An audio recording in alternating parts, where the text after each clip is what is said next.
Praise the lord. యేసుక్రీస్తు వారి మహోన్నత నామంలో ఆడియో వింటున్న ప్రతి ఒక్కరికి వందనాలు మరియు శుభోదయం.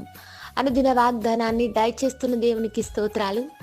ఏకీభవిస్తూ షేర్ చేస్తున్న ప్రతి ఒక్కరికి నా కృతజ్ఞతలు. నేటి వాగ్దానం కీర్తనల గ్రంథం 30వ అధ్యాయం 11వ వచనం.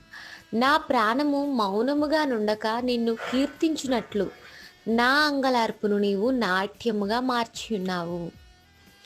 ప్రతి జీవితంలో దుఃఖం అనేది సర్వసాధారణమైన విషయమే. దుఃఖం తెలియని వారు ఎవ్వరు ఉండరు. అసలు మానవ జీవితమే ప్రారంభించడం ఏడుపుతో. ఆ పుట్టిన వెంటనే ఏడుస్తూనే భూమిపైకి వస్తాం. మానవ జీవితం ముగింపు కూడా దుఃఖమే కదా. వెళ్తూ వెళ్తూ చనిపోతూ కూడా అందరినీ ఏడిపించి వెళ్ళిపోతాం. అయితే ఈ లోకంలో జీవిస్తున్నప్పుడు ఆయా రకాల దుఃఖకరమైన పరిస్థితులు మన జీవితాన్ని తల్లకిందులు చేసేస్తుంటాయి. కొన్నిసార్లు స్వయంకృత అపరాధాల ద్వారా కన్నీళ్లు తెచ్చుకుంటాం. కొన్నిసార్లు వ్యర్థమైన వాటి కోసం దుఃఖం తెచ్చుకుంటాం. కొన్నిసార్లు జీవిత సమస్యలతో దుఃఖంతో నిండిపోతాం. అయితే దేవుడు తన బిడ్డలకు ఇస్తున్న వాగ్దానం, నీ దుఃఖ దినాలు సమాప్తమగును. ఈ ఉదయం నీ జీవితంలో కూడా దుఃఖంతో దుఃఖ దినాలతో కొనసాగుతుంటే ఈరోజు నీ దుఃఖాన్ని, నీ అంగలార్పును నాట్యంగా మారుస్తానని దేవుడు సెలవిస్తున్నాడు. ఎందుకంటే ఆయనను స్తుతించడానికి, ఆయనను కీర్తించడానికి ఖచ్చితంగా కొన్ని కారణాలు ప్రభువు మనకు ఇస్తాడు.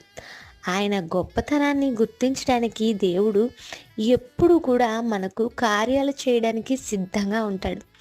ఈ ఉదయం గడిచిన రోజులన్నీ దుఃఖంతోనే ఉన్నాయి. దుఃఖంతోనే గడిపాను. నా కుటుంబం కోసం, ఆరోగ్యం కోసం, నా బిడ్డల కోసం, ఉద్యోగం కోసం, నా భవిష్యత్తు కోసం ఎన్నో రకాల దుఃఖాలతో నా బ్రతుకు నిండి ఉంది అని అనుకుంటున్నావేమో. ఈ వాగ్దానంతో ధైర్యం తెచ్చుకో. నీ అంగలార్పును దేవుడు నాట్యంగా మార్చబోతున్నాడు. ప్రభువు నిన్ను నాట్యంగా మార్చే స్థితికి తీసుకురావాలని ఇష్టపడుతున్నాడు. కొవ్విన దూడవలే గంతులు వేసే స్థితిలో నిన్ను నిలపాలని, నీ దుఃఖాన్ని తీసివేయడం ద్వారా తన నామానికి మహిమ తెచ్చుకోవాలని ఇష్టపడుతున్నాడు.